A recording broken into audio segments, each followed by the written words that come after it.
The cameras were already rolling, the lights beaming down on the debate stage. When the air shifted, it was the kind of tension you could feel in your chest, a silence beneath the chatter of the audience. Tonight wasn't just another political exchange, it was a clash of two voices who stood on opposite ends of what they believed America should be. On one side was Congressman Adam Schiff, a sharp debater, notorious for his meticulous attacks and reputation for dismantling opponents with words. On the other stood Tulsi Gabbard, the war veteran who had carved her place in politics not by playing safe, but by standing firm when others folded.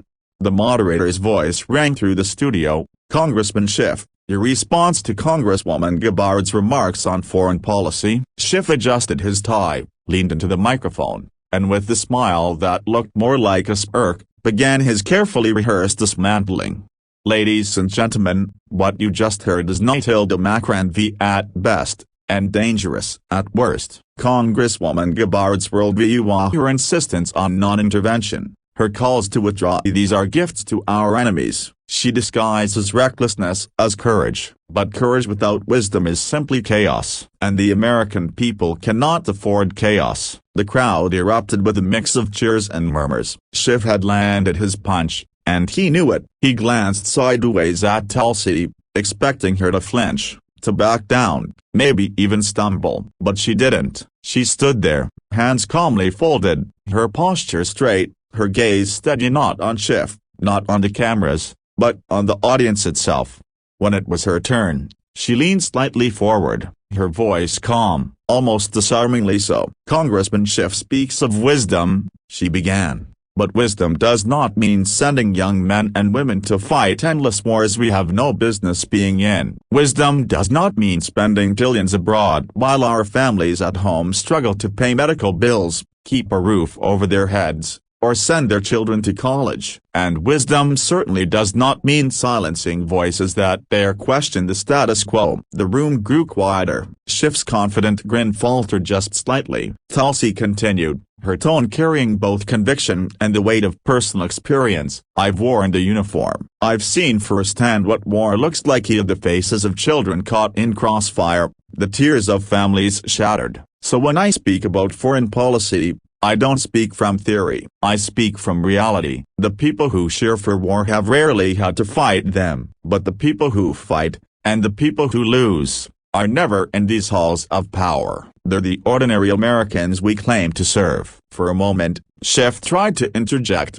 but Tulsi raised her hand, not rudely, but firmly enough that even the moderator stayed silent. "You accuse me of being reckless, Congressman. But let me tell you what's reckless. Reckless is sending soldiers to die without a clear mission. Reckless is ignoring our veterans when they return home broken, in body and in spirit. Reckless is pretending patriotism means blind obedience, rather than the courage to speak the truth even when it's inconvenient." The audience erupted, louder this time, not with scattered cheers but with a roar of applause. Schiff sat back, visibly unsettled, his earlier confidence slipping like sand through fingers. He tried again to regain ground, throwing statistics and polished lines, but Tulsi answered not with numbers, but with stories of the people she had met on deployment, of families she had spoken to in town halls, of the young soldier she had held as he whispered his final words.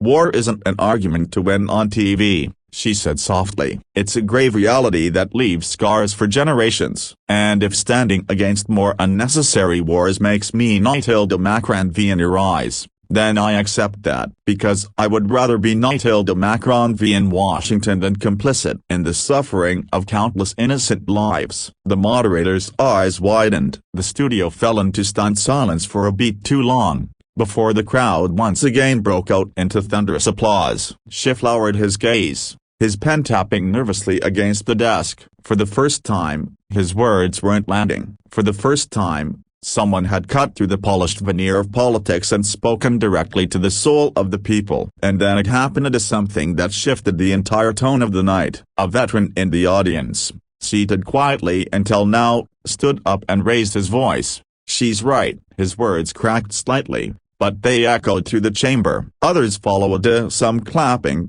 some nodding, some wiping tears from their eyes. It wasn't about party lines anymore. It was about truth, spoken raw and unfiltered. By the time the debate ended, Schiff had pages of notes he never used, rebuttals left unsaid, while Tulsi walked off the stage not with a victory lap, but with the quiet assurance of someone who had stayed true to who she was. Reporters rushed to capture the moment, headlines already being drafted, but the real story wasn't about politics, it was about authenticity. In a world where voices are often scripted, Tulsi's unshaken resolve reminded people that honesty still has power. Schiff had tried to destroy her on live TV, to dismantle her piece by piece. Instead, she had turned the moment into a mirror, forcing not just Schiff, but everyone watching, to confront what really mattered. The message by the end of the night was clear: courage isn't about winning debates. It's about standing for the truth even when you stand alone. And sometimes,